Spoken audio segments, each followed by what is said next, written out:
Or actually, would you plug me in?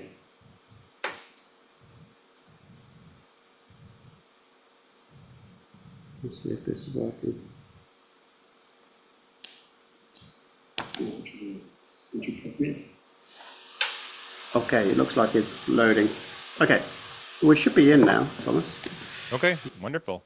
Yeah, so we'll go ahead and just run with this. And so, good evening, everyone. My name is Simon Mishevich from Optimize Accountants. My wife has just brilliantly brought in my charger, which would have been dead within 5 minutes because I have a new MacBook, which doesn't really keep its power anymore, which is shocking.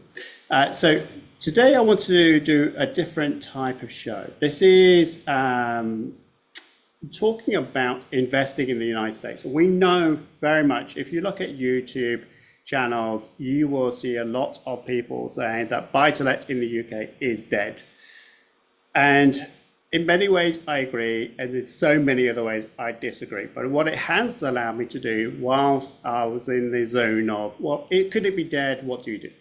And one of the opportunities that I have seen myself for a good few years is to invest in real estate, which is what they call it in the States, versus property investing, but we call it in the UK. And that then brought me on to Thomas, who literally is going to talk us through why Brits, he focused on Canadians, but actually I've twisted his arm enough to help us out with the Brits investing in the United States. So Thomas, why don't you first of all introduce yourself, tell us what you've been doing with Canadians and why you and I also felt that it had longevity working with Brits as well. Absolutely. Well, first of all, thank you for having me here, Simon. It's a pleasure to be able to speak on your channel with you. And yeah, I'd love to kind of get into it. So as you alluded, I'm originally from Canada. I'm a Canadian citizen, born and raised in Toronto, moved to the US about 10 years ago. I married an American, if anyone's wondering how I got in. So my wife's American, and now we reside in Southern California. I've been in real estate investing for over 15 years. I started investing in Canada and continued now in the US. And over the past several years, what I've seen is that there's a heightened interest for Canadians to understand the US market. And me, more specifically, having the experience of investing in Canada and the US, I can see that there's that much better and more opportunities in the US in comparison. So today, I'd like to kind of like share some of the similarities, from a different market. The idea, as even we spoke, Simon, is not to say do not invest in the UK, but and similar message I say to Canadians. I'm not saying do not invest in Canada. However, you need to consider the US market. It's larger, it's very capitalistic, and what I'm going to go into the presentation today is understanding the United States. It's not just one country. It's really broken up into 50 different markets, and each one had their own set of, rules and things to follow and understand. So as you can see here, basically, the first slide here is why Brits need to invest in the US. And that's pretty much what today's topic is going to be, helping you understand that all things US related for investing. Perfect. And I think that's just a great place to start. So please take it away. And what I will do is interject all the way through just to put my spin on it from a UK perspective and just to re-emphasize some of the points you've raised. Absolutely. Awesome. All right, let's get right into it. Of course, start with this disclaimer. I'm not providing tax or legal advice. Definitely giving you guys my personal perspective and experience. So I would take everything with a grain of salt and definitely sit with your personal financial advisors to get into more specific to your scenario and situation. But again, as I mentioned, the United States. Now, living here for over 10 years, it really is the land of opportunities. And I say that as a dual citizen and coming from a different country and now experiencing it from firsthand for 10 years. It's just so many opportunities and so many different levels, not just real estate, even from a business perspective. But I want to start with affordability. I think this is one of the main starting points for people to understand the US in general. Most people don't understand that there are many markets across the US. We're not even talking about cities, we're talking about entire states where the median home price is about less than $150,000. So I took the screenshot that I found, and basically you can see here, there's 10 states here from Iowa down to Alabama, where the median home price ranges from 147 to 142, even some ranging just over $100,000.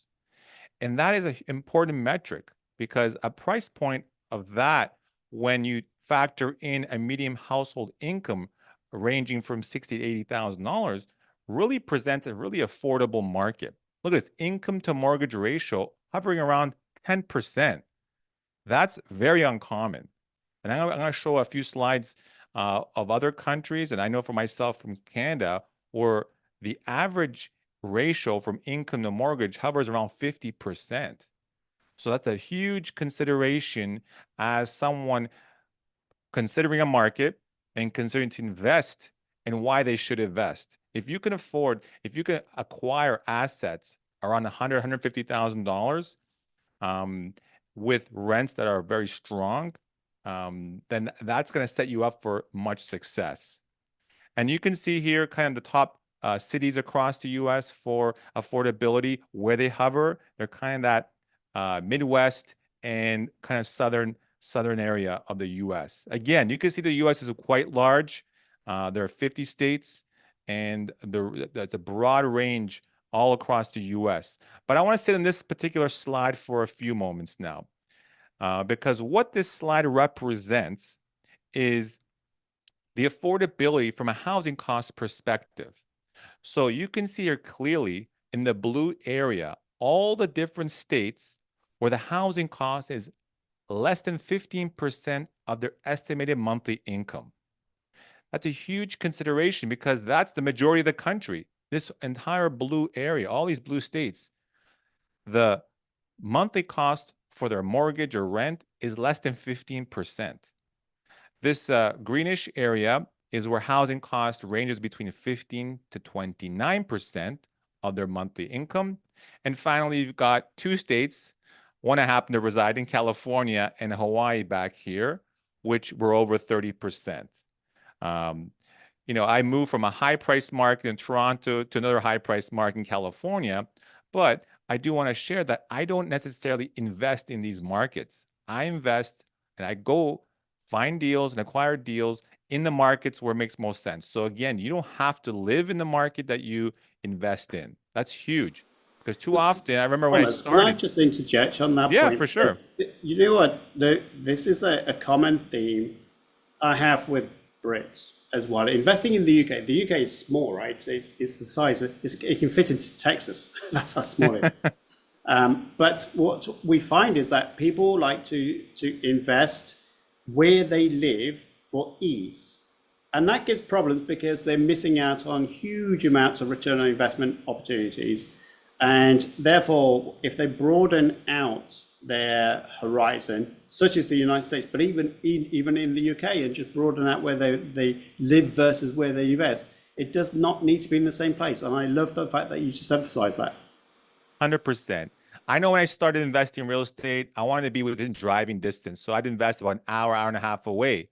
But quickly realized those weren't the best markets to invest. So I started going 5 hours away. And eventually, I mean, in markets where I couldn't drive because they were so far away, we have to get away from that idea of going to the properties. And there's that nostalgia of being able to kind of touch the asset, go to it, look at it. There's a sense of pride. I get it. But at the end of the day, I think we get into investing more for the financial freedom aspect it's going to provide, the wealth creation it's going to provide, and it's something to pass on to the next generation. So with that, we need to kind of disconnect ourselves from being so involved in the deal. And that's where I hire property managers. I get other people to manage the asset. I've done the tenant finding and tenant managing. I don't want to do that. And at some point, once you acquire a few properties, it really, you can't handle it, as a one-man operation. You're going to have to either hire people or sub it out to a third party. And that's what I ended up doing. And it freed up so much more of my time. And it allowed me to just concentrate on other parts of my life. I don't have to go to the properties.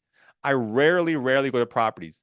Simon, I own properties I've never been before to, and that's okay. I mean, at the end of the day, It's a mechanism. It's an asset that's doing something for me, but I don't necessarily have to go to the properties anymore, and I've kind of removed myself from that part of it. But I do get it, especially in the beginning where you want to go to the property, check in on it. You want to make sure things are happening correctly, or make sure people are cutting the grass or taking care of the properties. But at some level, having a good systems and a good team will kind of allow you to hand it off and not be so involved. All right, continue with affordability. You can see in this chart, there was a study done on about 100 different countries around the world. And on here, where the US positions itself in terms of affordability. Ranked number 2 right after Saudi Arabia. In my opinion, I think it's number 1 in the world. You can see here the 2 boxes which I circled. Price to income ratio. Again, this is a ratio from the income generated in the acquisition of a home. So on average, it's a 4-to-1 ratio. So if you're making $50,000 a year, you multiply that by 4, and you should be able to acquire a property around $200,000 type of thing. And over here, again, the mortgage as a percentage of income, this is hovering around 30%, where most countries you can see here are closer to 50%. I highlighted this blue box here because, again, I'm a dual citizen and I speak to a lot of Canadians. And right there, you can see 49.62%. Huge factor. Most of people's pay are going toward their housing costs. And that really kind of handcuffs people when you're limited in that way. So again, there are other places to consider, and the U.S., in my opinion, is one of the top markets to consider. Just Number on that, two, Thomas, just on that, Thomas, I yeah. don't think you'll see the UK on this list because I think it's 10 and 11 in the UK. Price or income. Wow, 10 or 11. So 10, I mean 11, so, that's remarkable. yeah. I mean, yeah, that's going to be very challenging to acquire something to either afford it, and then in terms of like the rent ratios, which I'm going to get into shortly, the numbers just won't make sense from an investing standpoint. Mhm. So again, I'm going to give you some real life examples of properties I'm acquiring and they're available, and you can get a real sense of like how much it costs, how much rent I'll generate, what kind of return I'll get, and the sense of control as well, because that's another huge component. Again, diversification, reduce exposure to the British market. So I don't pretend to be an expert on the British market, but just going online last night, looking at like kind of what's going on in the UK, it looks like, based on what I'm understanding, is that homes are currently overvalued in the UK and prices are likely to fall further. So you can see here this chart that basically stems back from 1974 all the way to present time. And what this projection is saying that, the prices of homes are likely going to come down, between now and the end of the year. So that's another consideration to invest in a different market altogether, like the US. And where does the US compare? Or I was sharing with Simon earlier, we are actually at all-time high. Even with the current interest rates being significantly high, we are in the 7% on average interest rates currently. Um, and this is just from a few days ago. Home prices have reached, on average, $387,000, which really is a record high. So we're really, I mean, in terms of market as a whole, even though some people are saying, hey, we are technically in a recession, even though people are, potentially, unemployed and so forth, potentially increasing, but the real estate market in general is very strong.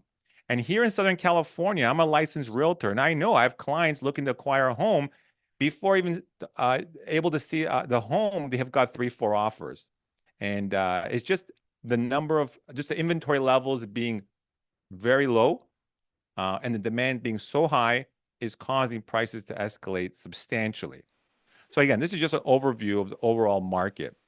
And for those who are wondering kind of the difference in the dollar to pound, so I pulled up this from last night online. You can see basically $385,000 US is basically around 300,000 pounds.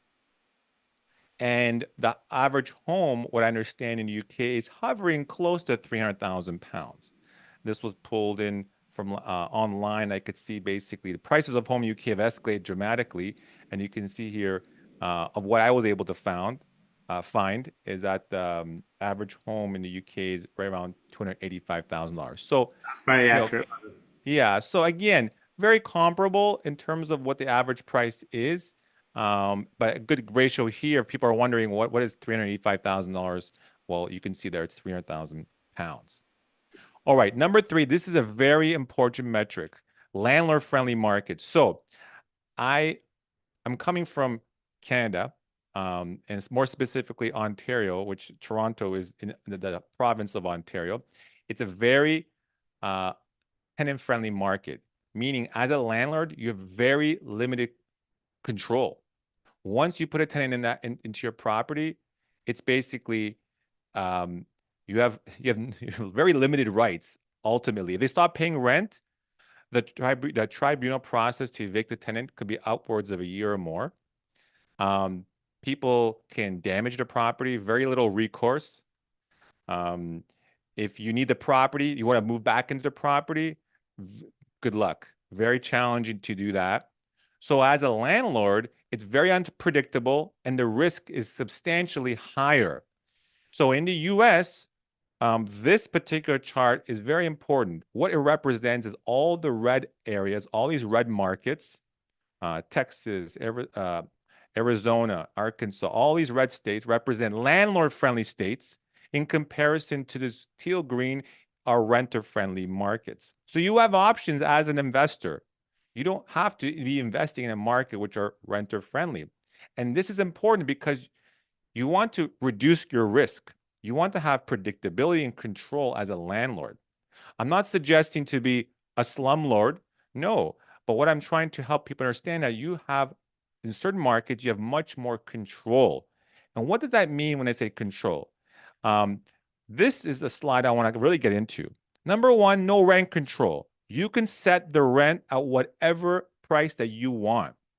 In markets like I mentioned back in Canada, the government stipulates how much rent you can increase every year, and it's very minimum. It's literally from 0 to 3% annually that they post, and it changes every year. Some years have been 0%, some years 1%, some years 3%. But in the markets that I invest, that are landlord friendly, if the rent, I acquire property and the rent is currently, let's say, $900 a month, I can literally give notice to the tenant within 60 days, or upon renewal of your lease or expiration of your lease, the rent's going to go double. I have that type of control. So I'm not saying I'm going to just double people's rent, but I have that control. I can raise the rent $500, $300, $1,000. So there's no overseeing control by the municipalities and the system that limits you on how much you can raise the rent. And in addition, in those markets, they tend to be faster eviction processes. So I had a case back in January this year. I had a tenant back in Canada, one of my properties, because I still own properties back in Canada. They stopped paying rent. We filed for eviction. We had to wait 6 months before we received notice of when the court date was going to be. And the court date was going to be 4 more months later. So you're waiting 10 months before seeing a judge. All right. And within those 10 months, the tenant's not paying any rent because they're saying, well, I'm in the home. Where we have got a court date. We'll figure out a court. At the court date, I've gone through it several times. You'll get many times where the judge will be in favor of the tenant and just prolong the process. Well, let's give them a chance. Let's give them a little bit more time. Let's work out a payment plan. So over the next so many months, they can catch up. Good luck. It's never happened. It's never worked out in my experience as being a landlord for 15 years. Conversely, I had a tenant in December in one of my properties in Ohio, which is one of the states I invest heavily in, stopped paying rent a few days before Christmas. My property managers gave a 3-day notice. And basically, my property managers call me and say, well, we may be able to evict this person this weekend. And I was like, this weekend? How is that possible? Yeah, well, they have stopped paying rent. We've spoken to the tenant. They understand, that they're behind rent. And they're potentially willing to leave if they can't catch up. Well, Monday comes, they told me, well, we weren't able to connect with the tenant. We filed for eviction. In 2 weeks, we've got the court. In 2 weeks, the court voted in our favor. And 2 weeks later, the tenant was out. We were able to get in there, paint, clean up, and I had new tenants in there within a week or two. So that entire process was about a month. Vice versa in other markets where it's like upwards to a year. And again, very little recourse. Trying to go after a tenant for back pay and rent, trying to go back to the tenant for damages, good luck. It's very challenging. And the systems in many of these markets are so heavily in favor for the tenant. So again, faster eviction process is key. No lease continuation, another huge thing, because a lot of times these markets, like the ones I mentioned back in Canada, once the tenant moves in, if they don't want to leave, they don't have to leave. Versus, and you're thinking, well, I have a 1 year lease. Yes, but once the lease expires, it goes to a month indefinitely in those markets. So there's like an indefinite until the actual tenant decides to leave. Trying to say, well, I need you to move out doesn't work. Again, and there's many places, even here in California, where once a person is in place, they don't have to leave.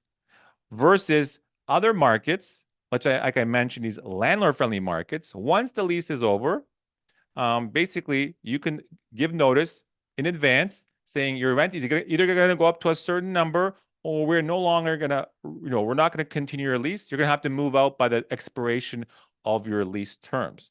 So again, so much more control as a landlord. And just to give you an idea, I mentioned Ohio. This is one of the markets I heavily invest in for this main reason, being landlord friendly. And you can see here this Arkansas is in dark red. I always joke around. The reason this is in dark red is actually not paying your rent is a criminal offense in Arkansas. And you can actually go to jail for not paying rent, which is, I mean, it's crazy to think when you compare some of these other markets. But that's to the level, you've got this range from landlord friendly to renter friendly. So again, as investors, you want to have the predictability because, again, this is important. I'm looking for properties that are underperforming where I can do forced appreciation. We won't get too much into the advanced concepts, but really taking a property which has low rent, maybe some deferred maintenance, acquire it at a price X, I do some work, I raise the rent, and I'm raising the overall value of that property. Well, in a landlord-friendly state, I had that predictability. I'll know exactly when that person is going to be leaving or I'm going to remove them. It'll be in 3 months, 5 months, 6 months. Versus a renter-friendly market, you have no control. There's no way of knowing when that person will leave. So you may be stuck having a property that you may not be able to raise rents for years and years. Number 4, access to data. This is huge. Actually, just before you go back, Yeah. just stay on there for a second because Sure. we're going through, in fact, the 4th of July, interesting date. We in the UK are having a general election or an annual election to bring on new powers. And it's, for me, it's inevitable that the Labour Party are going to get in, which the Labour Party are not really friendly towards landlords. And interesting enough, one thing that they have talked about several times if they get in power, a couple of things that is going to happen. And this is, again, bringing back to why investing in the US may be a good opportunity. First of all, rent control. The Labour Party talked about, and this goes back to Corbyn days when he was in power, but he talked about having a rent control, so rent capping. And if Labour get in, that will be a capping that will be fixed. So you can't raise, even if interest rates go up, even if the cost of living goes up, doesn't matter, they will cap your rent. Next part, fast eviction process. No way existence. They are talking about bringing in a no fault eviction process, which means if they are not in fault for anything, you will not be able to remove them from as a tenant at all, not one bit. The next one was the lease continuation. Again, you won't be able to remove them because they are in this fixed place. In addition, they have spoke about sometimes in their manifesto that the tenants can actually buy the property from you at a discount. Wow. That's what I saw. Okay. And people that are voting Labour, if you've got a rental property in the UK, you should be pretty scared about the Labour Party and what they're going to do. But this is just, again, We're talking about the worst of the US. The worst of the US is the entirety of the UK. At least in the States, you have good states where you've got good rental income and you've got legal protection. I mean, the fact that not paying your rent is a criminal offense. By the Hmm. way, I kind of echo that because it's someone else is paying for your rent. So why shouldn't it be a legal matter? So no, it's just really interesting. Again, just echoing the whole point of how beneficial it could be to invest in the US versus the UK. Yeah, absolutely.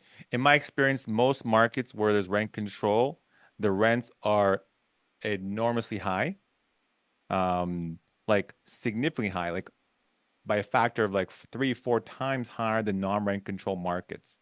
Mm, Um, and the more red tape they put, the worse it becomes, and it make it more and more difficult for landlords to operate. You hit on the nail, Simon. You know, the cost of everything goes up. You know, interest rates for the mortgages go up, utility bills, taxes on the property, and so forth. If we're not able to raise rents accordingly, I mean, it's just going to be a losing proposition for any investor. yeah. And then having a bad tenant just compounds the challenge. And then some landlords are cooked. They have properties that they have to walk away from. They're literally losing the property, and the tenant remains in the property. It's scary, some of the stories I've heard over the past year of Mm, what some people are going through with just some bad tenants in place. yeah. I don't want to say you're too much, but access to data is a huge factor. As I'm coming from Canada, which is a lot of privacy laws. That's not the case in the US. You got a lot of different places to get information and data. So these are just some different bits of either websites or technologies that you can subscribe to that help you find out more information on the properties. You can literally find out who owns the property, how long they've owned it, what type of mortgage they have on the property, if the mortgage is coming up for renewal. You can find out rents on the unit, find out how it compares to other ones in the area, and it's all available. Like Deal Machine is another one where you can literally, it's an app that you can drive neighborhoods, find a home that maybe looks like it needs some love. Take a picture. It basically mails a postcard to the owner of the property and letting them know, hey, this is a property you own. I'm an investor. I'm looking to acquire. If you're interested, reach out to me. So again, US, there's just an enormous amount of access to data and information that can help you position yourself and finding good deals. And again, opportunities. Really, America is another name for opportunities. So the size you mentioned earlier. So take a look at the UK in terms of its size compared to the United States. So yeah, it's quite small in comparison. Population wise, we have got about 330 odd million in the US compared to, I think, pushing 70 million in the UK. So we're talking about 5 times the population. So again, helping your audience understand the vastness of the market in the US. Then we kind of look at GDP. Well, just the state of California has a larger GDP than all of the UK. So again, how the US compares to the UK from a GDP standpoint, you can see here, just the state of California, state of Texas, larger than Canada, just the state of New York has a larger GDP than Russia. So again, just to understand, help your audience understand the perspective. And in terms of opportunities, so let me sit on this for a while. I'm not too familiar in the type of opportunities in the UK. Most common ones in the US are just buy and hold. You acquire a single family home, you put a tenant in place, and you just hold it. So that's a single family rental. Small multis are referring to like a duplex or a triplex. 2 to 4 units tend to be small multis where you have one property, but it's called multiple units attached. And, there's a benefit to that. I do like those multifamily assets. It's one roof, one location, easier to manage, but you have multiple tenants. So if you do have one tenant stop paying or one vacant unit, you're still generating income from the other units. But then there's a whole slew of other types of opportunities. We won't go into it today, but just to kind of like even mentioning it. You have short-term rental like Airbnb, co-living, industrial plazas, flipping, rent to own, subject to wholesaling, and so forth. So a vast array of opportunities all across the US for investors. So you're not just limited to acquiring a single family home or a duplex. You've got a huge range of opportunities in the US. And here's one example, co-living. So, I mean, co-living has been around for thousands of years where you basically rent out bedrooms in your home. But this particular company has taken to the next level. It's a technology-based company. They've been around for about 5 years, and they've basically created a model where they will manage the finding the tenant process, or like kind of like glorified property managers. However, their target market are low income employed single people. So they're basically their target for investors is acquiring a single family home, like a 3-bedroom, 2-bathroom home, and converting it to a 7-bedroom home and renting out each bedroom by the week. And what that does basically, in this example, is a perfect example where this single family 4-bath, 3-bedroom home would rent for normally $1,600, but now they've been able to increase their rent by renting by the room to more than double. So again, this is one particular model that they've been able to scale in many markets all across the U.S. These are the multifamilies I mentioned. These are typical small apartments. This is, I believe, a 10-unit apartment where you have, every floor you probably have 2 units. So 2, 4, 6 is like a 6-unit plus another 6-unit. You can acquire 12 units for, in this example, about $1.4 million.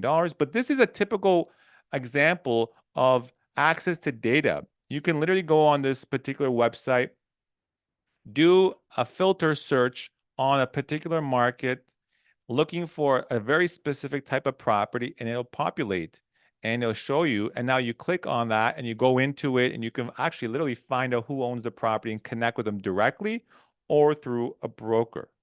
But again, tons of different ways of finding opportunities in the US.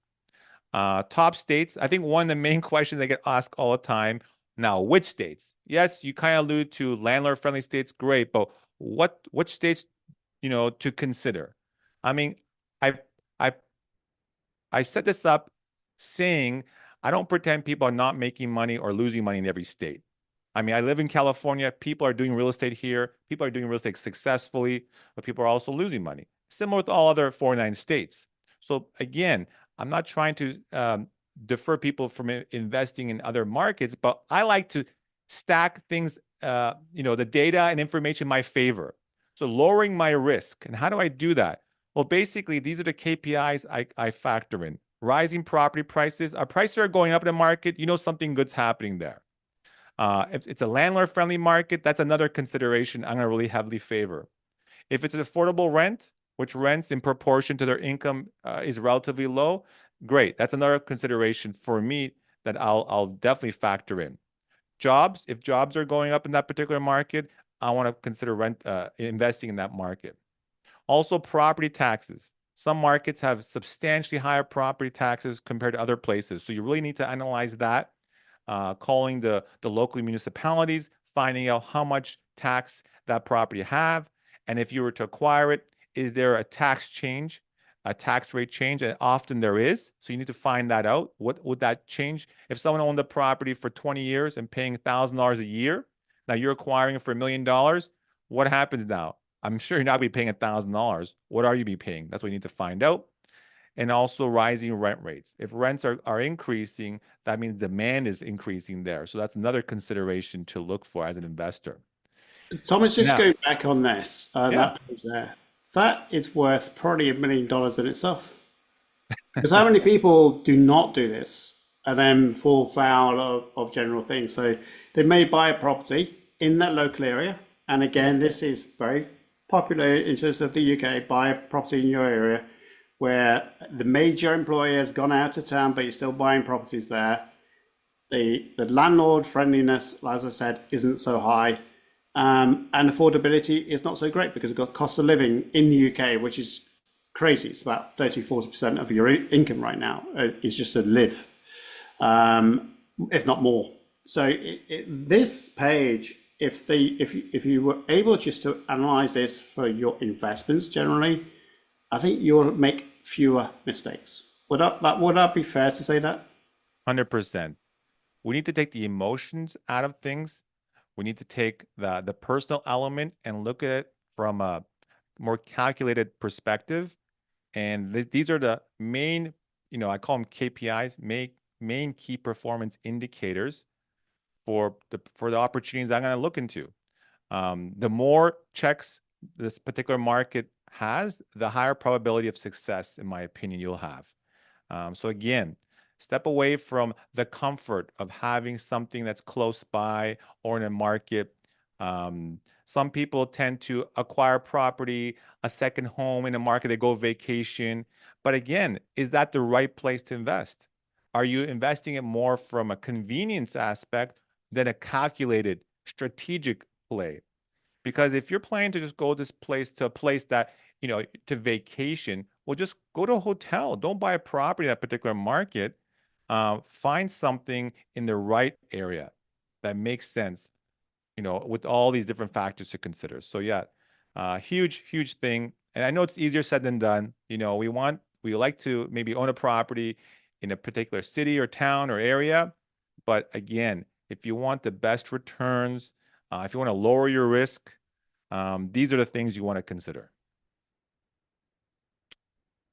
So now my top 4 markets to invest in the US. These are my personal preferences. Again, take it with a grain of salt, but this is based on my own investigation and experience. So these are the top 4 cities I would suggest based on my experience.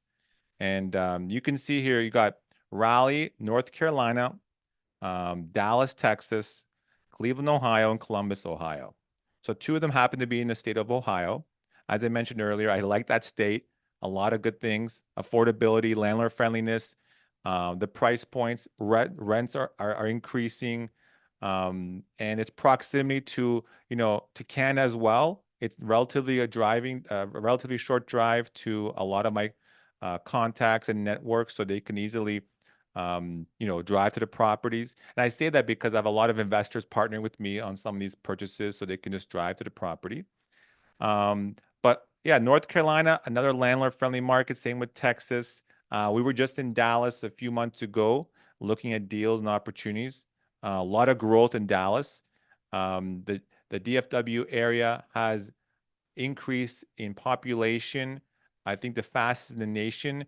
They're going to be superseding Chicago, I believe, in the next year. So their overall area, I think, has over 8 million people.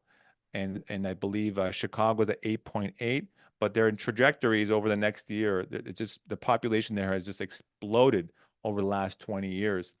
And there's so many reasons behind it. The job creations, a lot of businesses have moved to Texas, a lot more capitalistic environment, and just the climate there for business. So a lot of jobs being created, a lot of headquarters are in Dallas, and a lot of investors have been going there. So definitely a market to consider. Same with North Carolina. It's got its business triangle between Raleigh, Greensboro, and a third city. Again, a lot of jobs being created there, a lot of growth happening. So definitely want to consider those markets. And I mentioned earlier, Cleveland, Ohio has been my top investing market. Me personally, I've been acquiring buildings and properties there since 2018. So I've seen the changes over the last 6-7 years. But it may not be for everybody. Columbus is a little bit more expensive market compared to Cleveland. It's got a faster population increase, and it's a university city. So a lot of not only businesses, but a lot of growth has been surrounded around the university there. But again, this is my answer when people ask me which markets do I like, and these are my top 4. All right, and so I just want to give our audience a little bit of an example. So here's a typical property. These are some students of mine. So I do real estate coaching. So a couple of my students acquired this property. It's a duplex. So a duplex meaning 2 units, and they acquired this duplex for $100,000. So you acquire for $100,000. They're going to spend about $27,000 on renovations, and they're going to be generating about $1,800 in rents. So about $900 per side. So $1,800 rent on an all-in about $127,000. And remember, that $100,000 is not cash. They will get a mortgage on that. So the scenario is they'll likely put about 30% down. So to talk about $30,000 down, they finance the balance. They put about $30,000 of renovations. So they're all in with about $60,000 of their own cash. And this property generates $1,800 a month. That's pretty good. And, they're looking to refinance this in about a year. And at that point, the ARV after repair value they're targeting is $190,000. And if they're successful in doing that, this is a home run, right? So they only acquired this about 4 or 5 months ago. So they haven't refinanced quite yet. But again, this is a typical, bread and butter deal. You can acquire these properties, again, in this particular market, this price point, do some fixing, some repairs, and those are the typical rents you can acquire. Here's another one. This is a fourplex. So this is 4 units. They acquired it for $225,000 and very minimum renovation. They're only spending about $2,000. And it's going to be generating close to $4,000 of gross rents. All right. So basically, what does that translate after mortgage payment, taxes, and all their expenses? It should be cash flowing over $1,000 a month. So again, this is another deal that they were able to acquire through my relationships. I've got relationships in this market with brokers and lenders and so forth. And this will be a very strong deal because at a purchase price of $225,000, typically you're financing about 70%. So you're putting down 30%. So you're looking around $60,000, $70,000. So all in, maybe about $75,000 to $80,000, but to generate $1,300 a month in cash flow. It's a very strong metric. Just Again, on that point, sorry, Thomas. yeah, Anyone watching this who doesn't know what COC is, it's cash on cash return. For the Brits, it's return on investment, so it's ROI. So cash on cash is very similar to return on investment, but at 17%, you can't get that in the UK. Nowhere now. yeah. These are very strong. These are very strong numbers. 13% cap rate is unheard of. So typically cap rates in most major markets are hovering around 5, 6%. Anything around over 7% is usually very strong, 7, 8, 9%. Double-digit cap rates are just unheard of. So for this particular deal to be at 13%, it's really, a great deal for them. Here's a deal I acquired. So about a year ago, I bought this 8-unit property for $450,000. So again, this entire building, 8 units, 8 one-bedroom units, that I acquired for $450,000. And I just finished renovating the entire building. I spent around $50,000. Unit by unit, we spent anywhere like $6,000, $7,000. We did the hallways, we did the parking lot, we did everything. The electrical, we upgraded, plumbing. Every unit is looking just brand new. So we're all in for 450 plus 5 for 50. So we're all in for $500,000. But now the property, each unit's generating $875 a month. And $875 a month, multiply that by 8, we're grossing around $7,000. And with expenses, we've got limited expenses. It's really tax, insurance, common area, hallway, utilities, and our mortgage. So with that, we're generating a very strong return. But this is a typical example where in the near future, we're going to go and refinance this property. It should be worth around $700,000. So again, another example of how to acquire something, add some values, create strong cash flows, but also create some equity. Thomas, you mentioned about each unit you would spend $7,000 to do a repair, kind of Yes. refurb. Just out of interest, and this is another perspective for Brits listening in because that number sounds scarily low. In terms of in terms of hiring in a tradesperson for the Yep. whole day, whether it's a builder or it's an electrician, How much typically would you be paying for someone to spend a day at one of your properties? Yeah, good question. So now that I've got great relationship with subcontractors and property managers, you usually cut a deal because now I own, if we're acquiring this building, I'm saying we're going to do an entire building. So we're looking at it unit by unit. So we'll come to some sort of agreement. A typical one bedroom turnover is right around $7,000. And what does that mean? You're going to paint the entire unit, new floors, new countertops, new sink, new vanity in the bathroom, new toilet. Usually we'll save the tub, but we'll do a new tub surround and reglaze the tub. So someone walking in, it literally looks like a brand new unit. I could probably pull up some pictures of some before and afters to give some people a typical example. But again, this market, Ohio, this is the price point. About $7,000 for a one bedroom, and a two bedroom, 2 to 3 bedroom can push on the high side about $14,000. But that's Right. for a complete remodel. If the same type of remodeling, if it was back in Canada, it would probably easily be 3 times higher. So Yeah. I'm doing some turnovers in some units in Canada, and you're talking probably around $30,000. Yeah. Same as And the I've UK.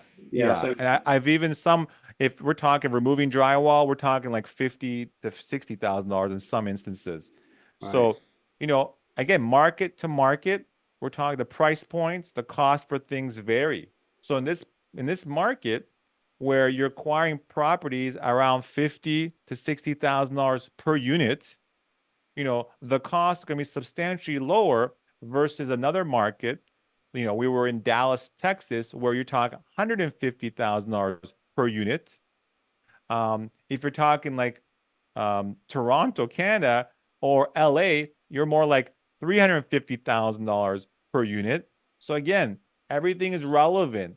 The cost of hiring tradesmen will vary depending on the market as well. So that's why, again, if I were to look at acquiring the similar property here in Southern California, I mean, the price point would probably easily for 8 units probably be close to like $3 million.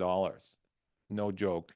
I had a property, I had a 16 unit under contract for 5 million and change. It was a great deal on paper. However, when we walked through the building, this was in Los Angeles about 2 years ago, each unit had about 5, 6 people living in them. And we're like, what's going on here? These are one bedroom units, and they had just put a bunch of people in every unit. So we realized these people were never leaving. The actual person leasing the unit is subleasing it to other people because they have mattresses all over the place. So like we knew there was no way we would be able to, raise those rents anytime soon. And that's one of the biggest problems for people who own assets. There's no incentive for them to spend money on fixing the place.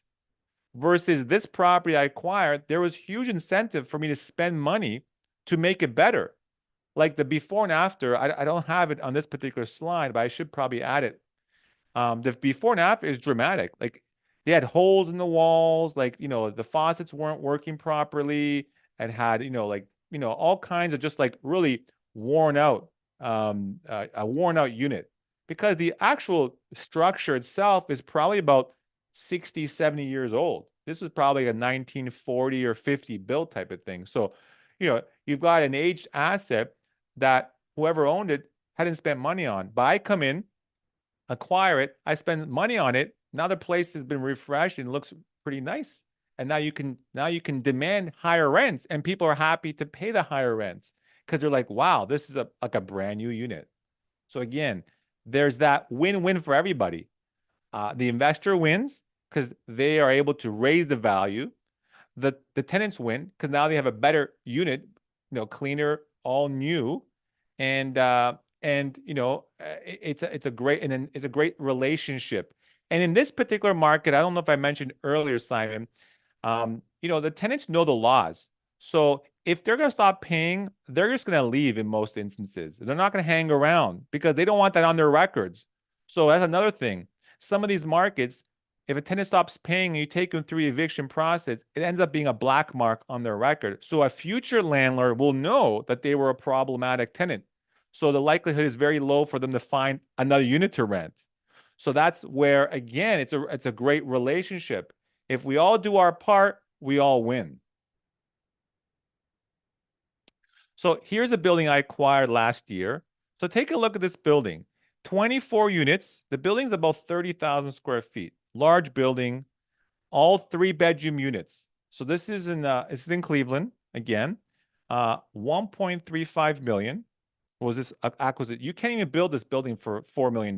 Just to give you an idea, like the the um, the the repair, I mean, sorry, the construction cost to build something like this is 3 or 4 times easily higher. So we acquired this asset for 56,000 per unit, okay? And each unit's 3 bedrooms. And we were underwriting this deal at $1,100. We say if we can get $1,100 rent, we will be on track with our numbers. So what ended up happening, our property managers were like, hey, have you guys considered exploring Section 8? And then, okay, well, we start looking to Section 8. So for anyone watching, Section 8 is subsidized housing. So in the US, most major cities have agencies that have access to government funding, and they provide vouchers to certain people, right? It's almost like winning the lottery for these people, and they pay people's rent. Usually it's low income or no income or disabled.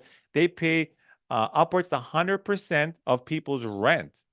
So what we found out is that these agencies would come in, they look at the unit, and they make you an offer. And we were finding out the offers were substantially higher than what we were underwriting the deal. So in this particular building, we are getting now between $1,400 and $1,500 in rent through the Section 8 program. So it's government guaranteed rent. And it's about 30 to 35% higher than the market rent for self-pay people. So we're like, wow, another win, in this whole process of us, discovering this whole Section 8 world. Because originally I'd heard of Section 8, I thought of, I don't want bad tenants in my properties. But then when we looked into it further, we realized actually we're leaving a lot of money on the table. And these agencies, they do annual inspections. They're regulating these tenants. And these tenants don't want to lose this free voucher. So they're not like the worst of the worst. Yes, they may be a little more higher maintenance, but if you have the right property management company handling this, then I'm not directly involved. I have monthly calls with my PMs and just walk me through any issues or problems that they're handling and dealing with, and where the rent's at. And we've substantially increased the rents month over month over the last year. So again, something like this where we purchased for 1.35 in about a year and a half time, we should be generating by $30,000 gross rent. That's not very common to find something like that. Like in my market here in Southern California, for 1.35, you're finding a small little 3-bedroom house. Just to kind of put in perspective. And if you try and rent that out, you'll be lucky to generate $4,000 in rent. But again, you look in this other market across the country where we acquired for 1.35, in a few years, it'll be grossing $30,000 a month. Right now, we're around $24,000. So we're getting close. But again, that's why it's so important to explore other markets. And Thomas, just on that point, if you just go back to those numbers, Yeah. if you times 1,500 by 12 and then divide that by the price per door, it Yep. gives you a rental yield, which we call in the UK. So dividing the total annual rent against the property price, 32%. You'd be lucky to get 10, 12% in the UK. Lucky. We're talking nearly 3 times. Right. Yep. And again, it's knowing where to find these deals. This is not in my backyard. I got to take like a 4-hour flight to get to this market. So in one sense, the inconvenience of having to fly to some other market and trying to manage it long distance, it's doable. It really is. It's just setting up the right team. And once you figure that part out, you can do this long distance. It's not rocket science. Another deal, again, very similar. Acquired it last year for $1.9 million. So even lower, $50,000 per door, 38 units. And this one here, we have projected rent of $40,000 a month. So, again, just to give you the perspective, these are deals that I'm able to find. A lot of these are open for anyone. It's not like I had to find these like, super creatively. Connected through brokers and able to acquire it. And this one here, so we've got a 5-year plan where we're acquiring it for 1.9.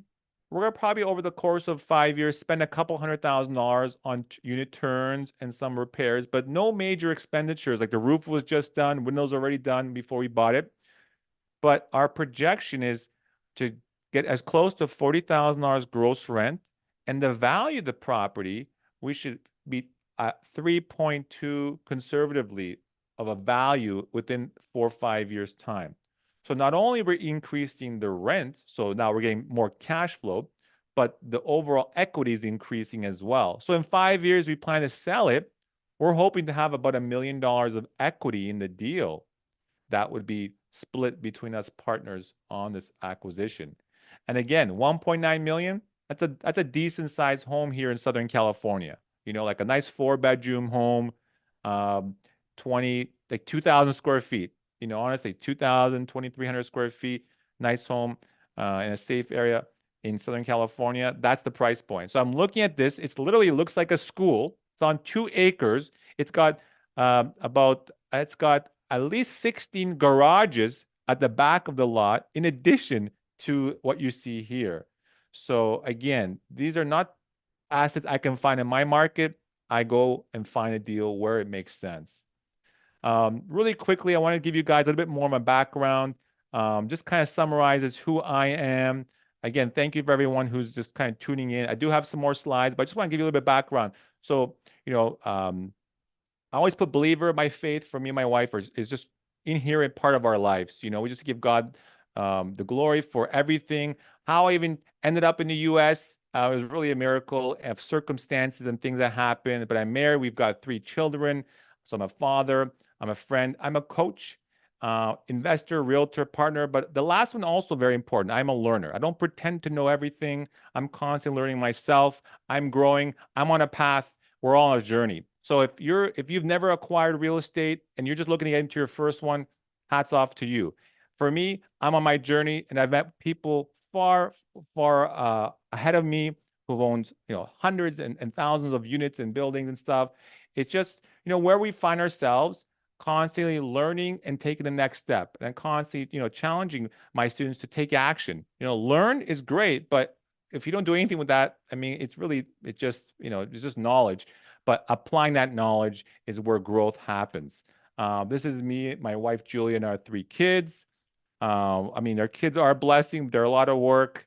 These are my parents. I helped them to retire through real estate. That's a whole story in itself. They were on the verge they were actually filing bankruptcy in their 60s, and I helped them transfer their $300,000 of equity into a $3 million portfolio 10 years later. So now they are in their later 70s, and they've got a number of rental units kind of providing for their lives. So I say that because some people may think, well, I'm too old for this. Well, again, my parents were bankrupt at 65, and now at 76, they're in great financial situations. So again, never think that it's too late for you. Soccer or football, as you guys call, is my passion. So I've been playing since I'm a kid, and this is my team. Just kind of like this is my thing. Everyone's got their thing, and for me, it's football. But I've been doing real estate workshops and educational meetups for years. I would speak at other people's events. I would do limo tours and get a bunch of investors and go look at properties in different cities. And then, over the last few years, I partnered with a group out of Canada, and we've got speaking engagements all across North America. So this is me speaking in Ottawa, speaking in Toronto, in Hamilton. And we do these boots on the ground events all across the US. So this is an event where we took about 15 investors in our group to Tampa, Florida. We go look at all kinds of properties because there's nothing like going there and touching and feeling and seeing the location, speaking to local experts and learning about the market. This was an event we did June of last year in Ohio. Again, I bring local experts, local brokers and lenders and agents to educate us. And then we go on a bus and we tour various properties. And when I say properties, single family to apartments, all these different things, just so everyone gets a good grasp of what that market has to offer. And this was Texas, as I mentioned earlier this year. And our goal is to expand all across the U.S. So I've got members in Canada, and in the U.S. as well. These are just some of my students, and just have a passion to teach them and help. Venture Go Capital is my private investing firm. This is where I acquire apartments all across the U.S. These are some of the assets I've acquired over the last few years. And again, I'm helping people retire through real estate. And a lot of my partners are from Canada. Again, some of them, they want to do themselves, great. Or some of them just looking to just partner with someone more experienced and just hand them over their money. And that's another avenue as well. This is kind of like how people can reach me. Instagram is probably the easiest platform. I'm usually posting there some sort of, real estate education or story. And that's my handle, Real Thomas Lorini on Instagram. And I think my unique value proposition, I always share this, is I'm a dual citizen. I understand the Canadian market and the US market. I've been investing in both markets and I got a good realm of experience. And ultimately, I just appreciate and help to help others. That's my passion ultimately. Um, I do want to segue into kind of like where my first deal in the US was. And this little house, this little single family home is where it all started. So I acquired this little single family home for $80,000. And this was an off-market deal. And when I say off-market, for those of you who don't know, it wasn't like on the MLS. It wasn't like on some search engine. Basically, I connected to someone. They say, hey, this person looking to sell. So I bought it directly off the seller, and the seller provided me the financing. So high-level numbers. Just to give you an idea, I acquired it for $80,000. I put $32,000 down. That seller gave me a 30-year. I'm not sure how mortgages work in UK, Simon, but he provided me a 30-year mortgage, which is very common in the US, at 6% interest. And this property was renting for $1,000 a month. So at the end of the day, I paid for tax, insurance, and property management, and my monthly mortgage was just over $600. Sorry, my net rent plus my mortgage payment was $465. So I was basically making close to $200 of cash flow a month from this property. So it wasn't like I was retiring off this one property, but this was my starting point. So we each got to start somewhere. And for me, was this little $80,000 single family home. I kept it for a few years. I ended up selling it for close to $100,000. So, as an investor, we're looking at like, what's the return on my money? Well, if you remember, I put about $32,000 down. So with the cash flow over 2 years was just around $5,000. A mortgage pay down, I paid down about close to $2,000. And plus, I sold it for about $20,000 higher from where I bought it. So cash on cash of about 80% over those 2 years. So, I mean, pretty strong return on the cash. And that was in your view, was a modest return because you sold it. In the UK, that would be a fantastic investment. I mean, this stuff exists. This one was back in like, maybe 8 years ago. But Mm. this is the starting point, and you could still find properties, maybe not quite 80,000, maybe $120,000, but the rent have also gone up. But it's a detached. This is detached, single Yeah, family, you can't three get that in the bedroom, UK. three No way. bedroom, two bathroom with a garage on the side on its own lot. Neighbors are like, maybe like 50 feet away. So in the suburbs, you're about 20 minutes from downtown. So again, just to put in perspective, like this is like just, a regular family home, single family home. So a few more slides. Access to capital, again, that's a huge component because I know many people look at how do I acquire this property? I mean, of course, you can buy cash. That's always the easiest. You bring your cash, but there are financing opportunities. So the US is the number one country that has access to capital for people. Um, it's very capitalistic environment. And I say that as a comparison. I kind of joke around with my Canadian friends where in the US, we've got almost 5,000 different banks. In Canada, we've got 34. So I don't know how it is in the UK, but you can just see that the difference between, Canada and US is dramatically. It's not even within the same, logic. And That's there are great. several programs here in the US with zero down. You basically can get properties financed 100%. You can literally buy properties in the US with no money down. And I've I've helped people get through these programs. I've helped clients of mine secure homes with no money down. So it's not some crazy high risk. These are programs. They're down payment assistance programs. They're veteran programs. They're programs to help people, especially in higher price markets, for people to get into properties. And if you're strategic on what you acquire, you can really kind of like live basically for free, but also generate income. And what I'm alluding to is something like a 2 to 4 unit property. In the United States, the loan programs between 1 and 4 units are pretty much the same. So you can acquire a 4 unit property with a conventional mortgage and sometimes put zero down. In this particular program on the screen is a 5% mortgage program that you put 5% down, have 4 units, you can live in one and generate rent from the other three, and that basically subsidizes your cost of living. So that's called house hacking. It's a term that they've come around in the last 5, 6 years. But that's kind of how I got started back in Canada. My very first property was back in 2004, was a townhouse. It was a 3 bedroom home. It was too much home for a single guy. I ended up renting the basement to a tenant, and his rent was paying for my mortgage. So again, as investors, we're looking for opportunities, and this is another way to help get into this game.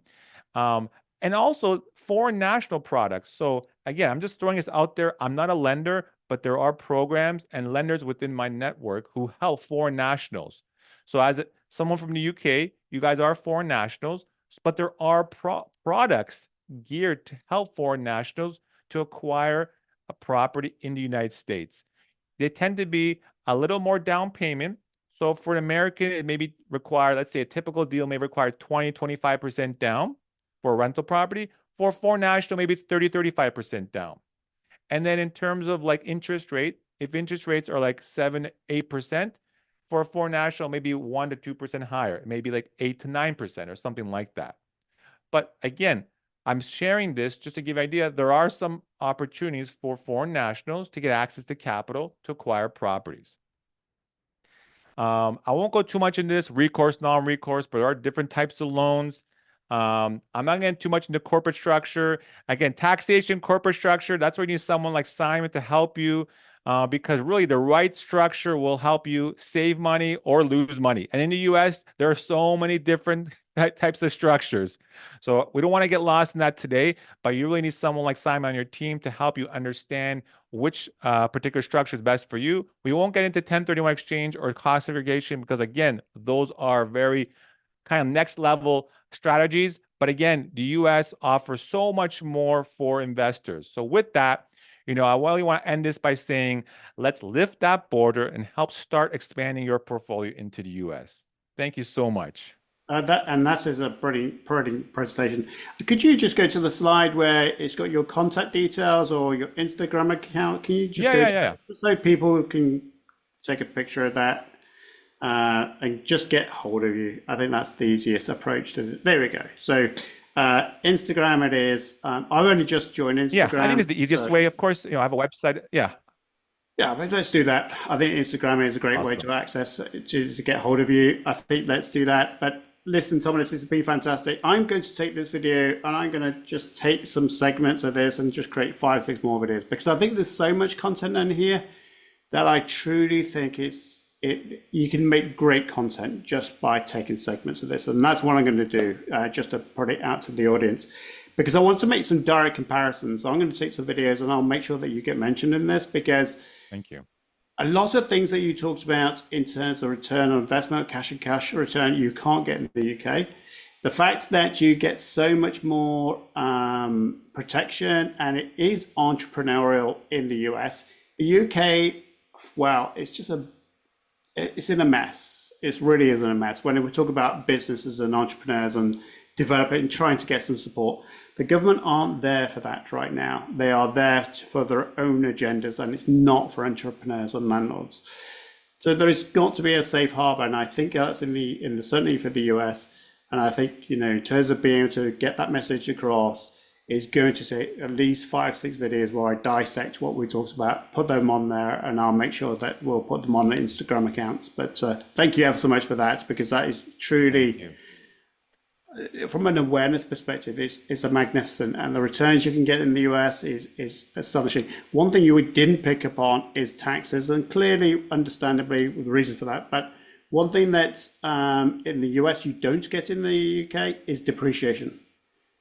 You can take a building and depreciate the heck out of it over 30 years, and the amount of tax that you pay on that is going to be pretty small. In the UK, in comparison, I will do a video on this and I'll incorporate some of your slides, is we are not allowed to even offset mortgage interest against the rental income. Wow. Wow. Okay. So yeah, that's a whole other realm of differences to consider as an investor. Yeah. Yeah. So again, Thomas, thank you ever so much for today. I really enjoyed your company. I'm sure we'll do some more stuff together. Been a pleasure, Simon. I just really appreciate what you've done for us today. Thank you so much. Been a pleasure speaking here, and yeah, looking forward to doing this again. Thank you, Thomas. Have a great day, and thank you all for watching.